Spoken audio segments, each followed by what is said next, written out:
Salam guys, selamat datang di channel Lunardi Solarius. Pada kali ini kita akan ngepoin tentang seseorang ya guys dalam Alkitab. Dan kita melihat pribadi yang bernama Nuh yang tercatat dalam Kejadian 5 bagian akhir, Kejadian 6, 7, 8, dan 9 guys. Ini sangat menarik sekali membahas mengenai pribadi Nuh dan latar belakang kehidupannya dan bagaimana dia dipilih Tuhan untuk membangun satu bahtera untuk menyelamatkan mereka dari air bah, Nuh dan keluarganya serta binatang-binatang yang telah ditentukan Tuhan sebelumnya. Namun sebelumnya sebagai disclaimer bahwa video ini dibuat untuk menambah wawasan kita, bukan untuk menyudutkan pandangan atau keyakinan tertentu ya guys. Jadi mohon terbuka pikirannya, ini untuk menambah wawasan kita semuanya.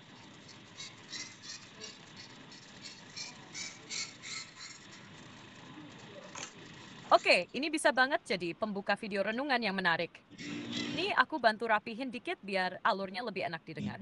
Shalom guys, hari ini kita mau bahas tentang seseorang dalam Alkitab yang sangat menarik, yaitu Nuh. Pribadi Nuh ini muncul di bagian Kejadian pasal 5, lalu kisahnya berlanjut di Kejadian 6, 7, 8, dan 9. Nah, kisah Nuh ini luar biasa banget, karena Tuhan memilih dia untuk membangun sebuah bahtera demi menyelamatkan dirinya, keluarganya, dan juga binatang-binatang yang Tuhan sudah tentukan dari air bah yang melanda bumi. Tapi sebelumnya, sebagai disclaimer ya guys, video ini dibuat semata-mata untuk menambah wawasan kita bersama, bukan untuk menyudutkan pandangan atau nyakandal insiden. Jadi yuk, kita sama-sama buka pikiran dan hati kita, biar bisa belajar dan bertumbuh bersama. Kamu mau lanjut bahas isi renungannya, atau pengen aku bantuin buatkan narasi lengkap videonya juga? Oke, kita lihat siapakah Nuh itu. Siap? Jadi kalau kita lihat dari Alkitab, khususnya Kejadian pasal 5 ayat 28 sampai akhir, Nuh adalah anak dari Lameh dan keturunan ke-10 dari Adam lewat garis Set. Namanya sendiri Nuh, dalam bahasa Ibrani itu Noach yang berarti istirahat atau penghiburan. Bahkan ayahnya bilang, anak ini akan membawa penghiburan dalam pekerjaan kita dan dalam jerih payah tangan kita di tanah yang telah dikutuk oleh Tuhan. Nah, ini menarik karena sejak awal, Nuh udah dianggap sebagai seseorang yang akan membawa pemulihan atau penghiburan, walaupun belum jelas caranya gimana. Tapi ternyata peran Nuh sangat besar di kemudian hari. Di pasal 6, Tuhan menyatakan bahwa bumi sudah rusak, penuh kekerasan, dan manusia hidup dalam kejahatan yang terus-menerus. Tapi snak, di Kejadian 6:8 tertulis, tetapi Nuh mendapat kasih karunia di mata Tuhan. Jadi, Nuh itu pribadi yang hidup benar dan bergaul dengan Tuhan di tengah generasi yang rusak total. Dan karena itulah, Tuhan percayakan kepadanya tugas besar, membangun bahtera untuk menyelamatkan sisa umat manusia dan ciptaan. Menurut kamu bagian dari kisah Nuh yang paling menarik itu yang mana? Pembangunan bahtera istri bah atau janji pelangi Tuhan? Nah, kalau kita melihat latar belakang dunia pada saat Nuh itu hidup, begitu rusaknya, begitu bejatnya moral, etika masyarakat pada saat itu, justru Nuh sendirilah hidup berbeda dari antara orang-orang yang lainnya. Mungkin bisa dikatakan ketika Nuh membangun bahtera itu banyak menanggapi ejekan-ejekan orang-orang, masa akan ada banjir atau dan lain sebagainya, masa bikin kapal di atas bukit atau di atas gunung, kan nggak masuk akal. Dan juga belum pernah ada turun hujan, jadi mereka nggak ngerti hujan itu apa.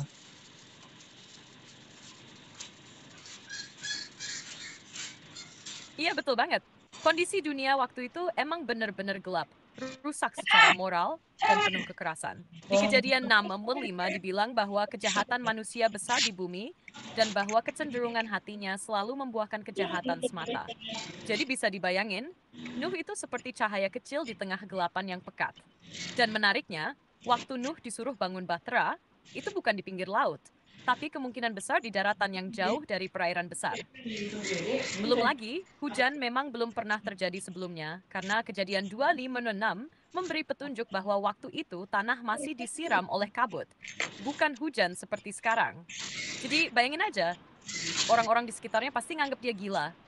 Mereka mungkin ketawa, ngeledek, bahkan mungkin mencemooh. Nuh bikin kapal gede buat hujan yang gak pernah ada? Halah ngimpi. Tapi justru disitulah iman Nuh kelihatan. Dia tetap taat meski belum ngerti sepenuhnya. Ibrani 11 setuju. Bahkan nyebut Nuh sebagai salah satu pahlawan iman karena dia mempercayai hal yang belum kelihatan. Kalau kamu sendiri, pernah nggak merasa kayak Nuh? Harus taat di tengah ejekan atau ketidakpastian? Nah, ini tantangan yang menarik. Terus bagaimana pandangan budaya Timur dekat kuno mengenai cerita seseorang yang membuat kapal besar untuk menghadapi banjir besar global itu?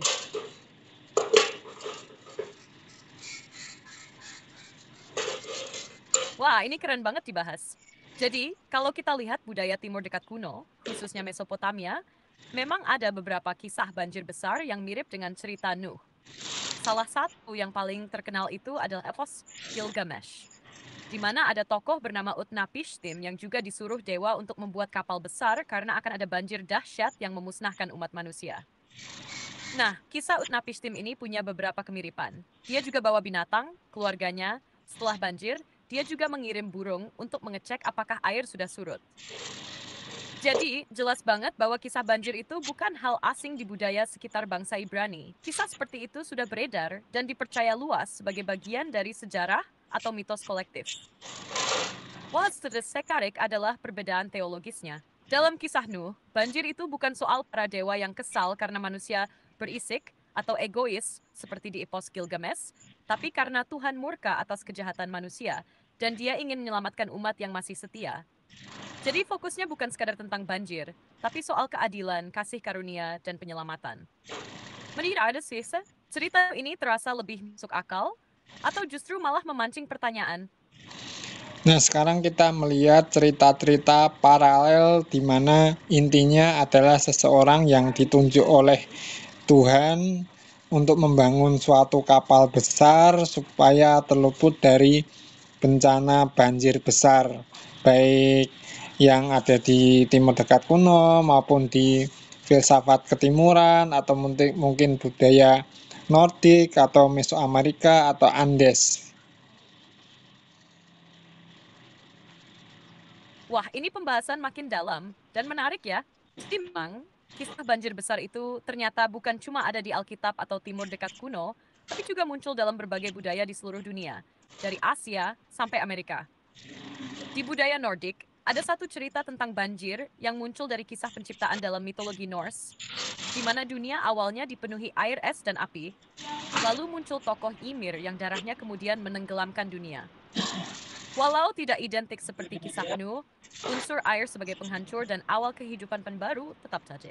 Lalu di India, ada kisah dalam kitab Veda tentang Manu yang diselamatkan oleh Dewa Wisnu dalam wujud ikan besar, Matsya.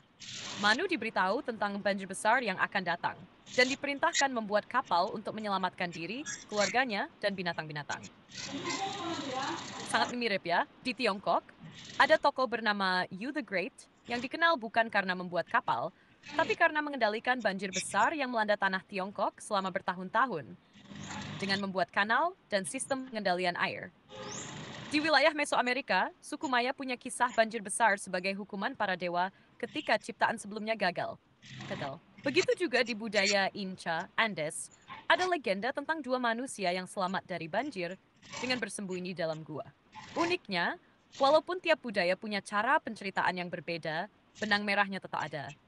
Banjir sebagai bentuk penghukuman atau penyucian bumi, dan adanya penyelamatan terhadap satu orang atau keluarga yang dipilih atau dianggap benar.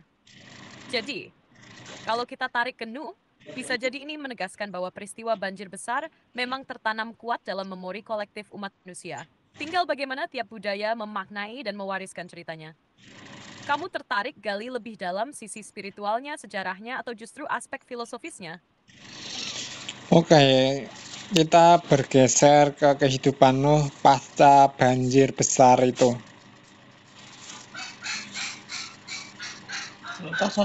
Siap. Wasip banjir besar surfat with the human nerasa satsade wadam tasal. Mereka siap pertama banjir, bisa dibilang kayak Adam kedua. Di Kejadian pasal 9, Tuhan memberkati Nuh dan anak-anaknya dan berfirman supaya mereka beranak cucu dan memenuhi bumi, mirip banget dengan perintah Tuhan kepada Adam di awal penciptaan. Tapi yang menarik, Tuhan juga bikin perjanjian baru dengan Nuh. Dikenal sebagai perjanjian Nuh, di mana Tuhan berjanji nggak akan lagi membinasakan bumi dengan air bah. Tanda dari perjanjian ini adalah pelangi, simbol kasih karunia dan kesetiaan Tuhan. Selain itu, Tuhan memberi aturan baru. Manusia diizinkan makan daging, asal tidak dengan darahnya, dan ditegaskan juga soal hukum hidup, seperti larangan membunuh sesama manusia, karena manusia diciptakan menurut gambar Allah. Namun, nggak lama setelah itu, kita lihat sisi lemahnya Nuh juga. Waktu Kejadian 9:20-21, Nuh jadi petani, menanam anggur, lalu mabuk dan telanjang di kemah. Di sini muncul insiden yang bikin anaknya Ham dikutuk karena mempermalukan ayahnya. Ini nunjukin bahwa Nuh, sehebat apapun sebelumnya, tetap manusia biasa yang bisa jatuh dalam kelemahan. Menurut kamu, kenapa ya Tuhan tetap memakai orang yang bisa jatuh? Kayak Nuh ini. Yaitu kasih karunia, dan kita melihat bagaimana adanya perjanjian yang diadakan Allah dengan Nuh, dengan itu loh, busur yang ditaruh di langit itu loh.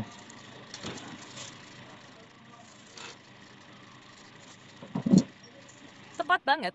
Kasih karunia adalah kuncinya di sini. Dari awal Nuh mendapat kasih karunia di mata Tuhan. Kejadian 6 tahun.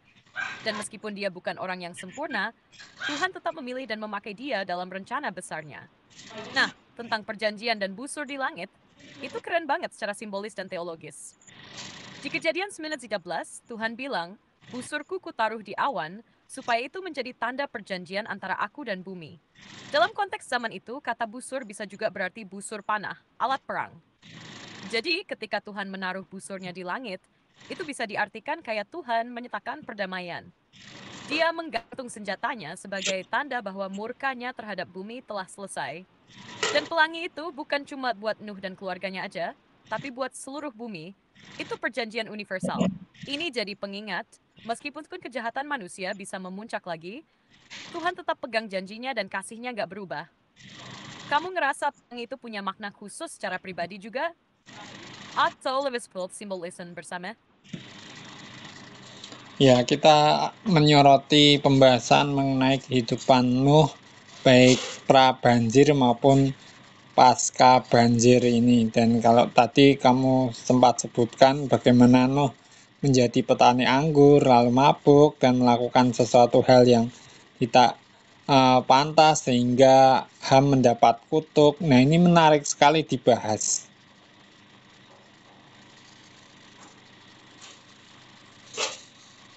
Iya, ini bagian yang sering bikin kita mikir dalamnya. Karena setelah semua ketaatan dan keberhasilan Nuh selama masa sebelum dan saat banjir, tiba-tiba muncul cerita yang agak mengagetkan. Setelah banjir, Nuh mulai hidup baru sebagai petani, dan dia menanam kebun anggur. Tapi saat hasil kebunnya berbuah, dia mabuk berat dan telanjang di dalam kemahnya. Nah, dalam konteks budaya timur dekat kuno, mabuk dan terlihat telanjang itu bukan cuma memalukan, tapi juga dianggap bentuk kehilangan kehormatan atau kendali diri. Lalu datang Ham, anaknya, yang melihat ayahnya dalam kondisi seperti itu dan malah melaporkan ke saudara-saudaranya, bukan menutupi atau menolong. Shem dan Yafet justru menutupi tubuh ayah mereka tanpa melihatnya, dengan penuh hormat. Akhirnya Nuh, setelah sadar dari mabuknya, mengutuk Kanaan, anak Ham, bukan Ham langsung. Nah, ini yang jadi pertanyaan besar. Kenapa yang dikutuk itu anaknya, bukan Ham langsung? Ada yang menafsirkan bahwa ini bentuk penghukuman jangka panjang. Atau mungkin karena tindakan Ham dianggap menodai garis keturunan. Tapi yang jelas, tindakan Ham dianggap sebagai penghinaan terhadap otoritas orang tua. Dan itu sangat serius dalam budaya patriarki waktu itu. Yang menarik di sini adalah, bahkan orang benar seperti Nuh bisa jatuh, dan keluarga pun bisa jadi tempat ujian besar. Ini ngingetin kita bahwa hidup beriman bukan cuma soal momen besar kayak bangun bahtera, tapi juga soal bagaimana kita menjaga diri dalam kehidupan sehari-hari setelahnya. Menurut kamu, bagian ini lebih nunjukin kelemahan manusia atau malah makin memperjelas pentingnya kasih karunia Tuhan? Ya, itulah kasih karunia Tuhan yang nyata. Sekarang kita ingin sedikit membahas lebih detail mengenai makna busur yang ditaruh awan sebagai tanda perjanjian itu loh.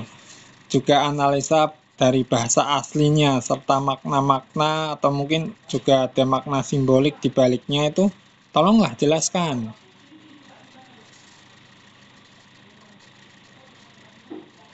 Nah, ini pembahasan yang dalam dan indah banget tentang busur di awan sebagai tanda perjanjian Tuhan dengan Nuh. Kita gali pelan-pelan ya. Dalam Kejadian 19 tertulis, "Busurku kutaruh di awan supaya itu menjadi tanda perjanjian antara aku dan bumi." Dalam bahasa Ibrani, kata yang digunakan untuk busur adalah keshet, yang secara umum memang berarti busur panah, bukan kata khusus untuk pelangi. Jadi, secara literal, Tuhan sedang berbicara tentang busur senjata perang. Plus, in the following Suran and New tempted with big declaration, pero said. Jadi ketika Tuhan bilang, aku taruh busurku di awan, itu bukan sekadar, aku kasih kalian pelangi cantik. Tapi lebih kayak, aku meletakkan senjataku. Aku tidak akan berperang dengan bumi lagi lewat air bah.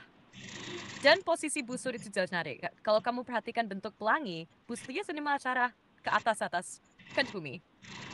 Simbolik banget, seolah-olah Tuhan benar-benar menjauhkan murkanya dari manusia. Lalu, makna simboliknya juga kaya banget. Sebagai pengingat bagi Tuhan dan manusia, ayat 15-16, tanda kasih karunia dan kesetiaan Tuhan, bahkan ketika manusia nanti jatuh lagi dalam dosa, lambang bahwa hidup baru bisa dimulai kembali setelah penghakiman. Dan yang gak kalah dalam, pelangi ini juga bisa dilihat sebagai bayangan janji keselamatan, yang nanti digenapi secara sempurna dalam Kristus. Jadi dari pelangi ini aja, kita bisa lihat benang merah antara kasih karunia, perdamaian, dan pengharapan. Menurut kamu sendiri, simbol pelangi ini lebih kuat terasa sebagai sisi penghiburan, pengingat, atau peringatan? Terus kok bisa ditafsirkan sebagai pelangi itu gimana sih? Busur dengan pelangi itu, sedangkan kalau kita lihat dari teks aslinya ya memang secara literal itu busur, bukan pelangi. Itu gimana ya kok ditafsirkan pelangi gitu? Wah, ini pertanyaan yang tajam banget. Dan memang jadi bahan diskusi yang menarik di kalangan penafsir Alkitab. Jadi gini secara literal, kata keshet memang berarti busur panah, bukan pelangi, dalam arti langsung. Tapi konteks kejadian 9 itu bicara soal fenomena di langit yang muncul setelah hujan sebagai tanda perjanjian Tuhan bahwa dia nggak akan membinasakan bumi lagi dengan air bah. Nah, fenomena paling khas yang muncul setelah hujan adalah pelangi. Jadi para penerjemah dari Septuaginta, terjemahan Yunani kuno, sampai Alkitab modern, menafsirkan keshet itu sebagai pelangi. Karena itulah yang secara alami dan visual cocok dengan deskripsinya. Muncul di awan, bisa dilihat manusia, dan menjadi simbol tetap. Yang bikin menarik adalah pilihan kata Tuhan tetap memakai istilah busur, bukan menciptakan istilah baru. Wah, ini menyiratkan bahwa Tuhan yang ingin orang-orang zaman itu mengasosiasikan senjata perang yang ditaruh bukan lagi digunakan. Jadi tafsiran pelangi bukan berarti mengabaikan makna busur, tapi justru memadukan fenomena alam dengan simbol spiritual. Jadi kita bisa bilang gini, bola adalah bentuk fisik yang tampak, tapi makna busur tetap berbicara simbol perang yang digantung. Tuhan memilih berdamai, bukan menghukum lagi. Keren ya, gimana satu kata bisa mengandung begitu banyak makna? Kamu lebih suka melihatnya secara simbolik atau lebih ke makna literalnya? Oke, kita melihat bagaimana kisah-kisah paralel di Timur Dekat kuno maupun budaya Helenistik ataupun budaya ketimuran mengenai perjanjian yang Tuhan lakukan terhadap seseorang setelah banjir ini atau pasca banjir ini.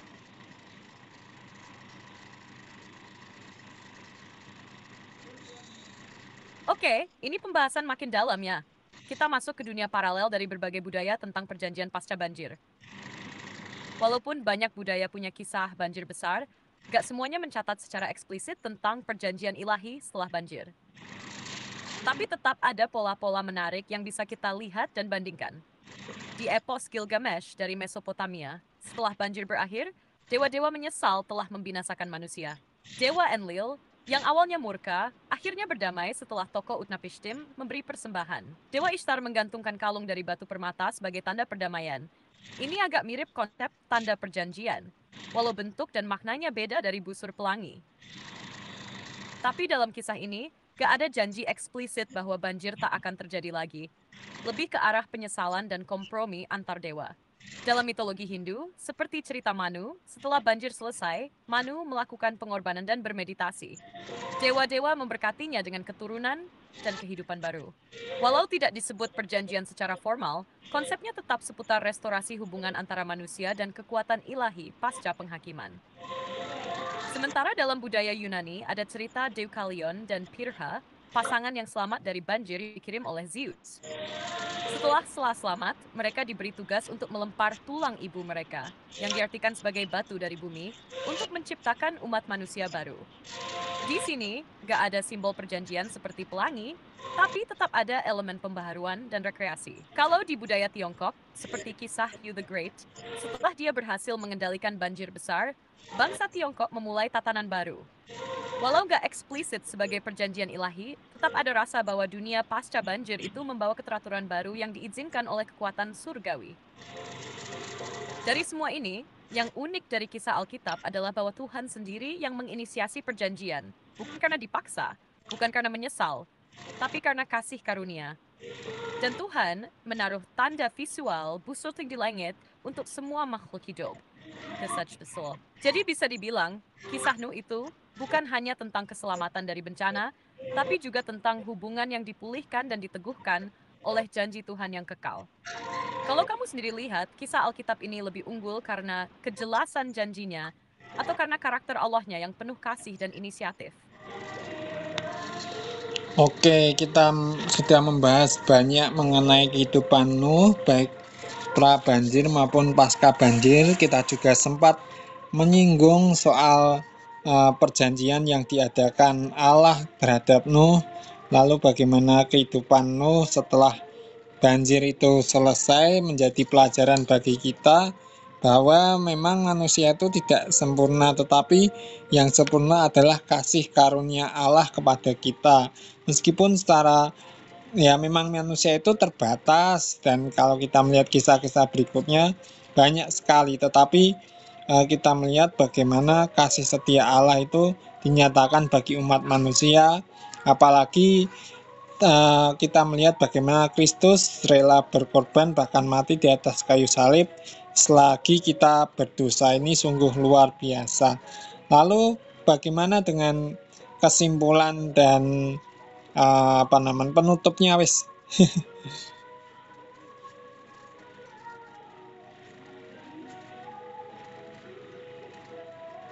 Wah, luar biasa banget perjalanan reflektif kita dari kisah Nuh ini. Jadi untuk kesimpulan dan penutupnya bisa begini. Dari kisah Nuh, kita belajar bahwa di tengah dunia yang rusak, Tuhan tetap mencari orang yang hidup benar di hadapannya. Nuh bukan sempurna, tapi dia hidup dalam ketaatan, dan itu cukup bagi Tuhan untuk menyatakan kasih karunia-Nya. Kita juga melihat bahwa ketaatan bukan hanya soal membahtera besar, tapi juga bagaimana kita terus berjalan bersama Tuhan, bahkan setelah badai berlalu. Kisah pasca banjir mengingatkan kita bahwa manusia tetap rapuh, bisa jatuh, bisa gagal seperti Nuh yang mabuk. Tapi justru disitulah kita melihat bahwa yang sempurna itu bukan manusianya, melainkan kasih karunia dan kesetiaan Tuhan yang gak pernah gagal. Dan pelangi, busur di langit itu, jadi pengingat bahwa Tuhan mengikat janji dengan umat manusia, bukan karena kita layak, tapi karena Dia penuh kasih. Dan yang paling indah adalah bahwa kasih itu digenapi sepenuhnya dalam Yesus Kristus, yang rela mati untuk kita, bukan saat kita sudah benar, tapi selagi kita masih berdosa. Jadi kisah Nuh sebenarnya mengarahkan kita ke kasih karunia yang lebih besar, yang kekal dalam Kristus. Nah, penutupnya bisa seperti ini. Kiranya kita belajar dari kisah Nuh untuk tetap setia dan taat meski dunia di sekitar kita rusak. Dan mari kita bersyukur karena kasih Tuhan gak pernah gagal, baik di masa lalu, sekarang, maupun selama-lamanya. Tuhan memberkati. Mau dibuatkan juga versi naskah videonya atau teks untuk ditampilkan di kontenmu. Oke guys, terima kasih sudah nyimak video aku dari awal sampai akhir. Mohon maaf jika video ini masih ada hal-hal yang kurang berkenan, karena aku sendiri sedang bergumul untuk membuat studio konten kreator sendiri sehingga bisa menghasilkan video-video yang bagus. Dan mohon doanya supaya pergumulan ini Tuhan menolong dan aku bisa bikin studio konten kreator dan membuat konten-konten yang bisa menjadi berkat untuk kita semua. Jadi bukan cuma konten-konten untuk gaming, tetapi baik konten renungan sederhana maupun pembahasan Alkitab maupun informasi-informasi lain seputar teknologi atau spekulasi, konspirasi, dan lain sebagainya. Jadi mohon dukungan dalam doanya. Jika kalian berkenan untuk mendukung pekerjaan ini, silakan lihat di kolom deskripsi. Di situ ada persembahan kasih yang bisa disampaikan untuk mendukung pelayanan ini. Dan terima kasih kepada donatur yang telah mendukung pekerjaan pelayanan ini melalui donasi kalian, sehingga channel ini dapat terus berkembang, membagikan berkat-berkat dan bisa menjadi berkat untuk kita semua. Dan terima kasih ya guys. Feel free untuk kalian yang subscribe dan juga share jika video-video atau di channel-channel yang aku buat ini bermanfaat dan menjadi berkat. Like kalau kalian suka, dislike aja kalau kalian nggak suka. Dan terima kasih banyak sudah menonton video ini dari awal sampai akhir. Tuhan memberkati kita semuanya.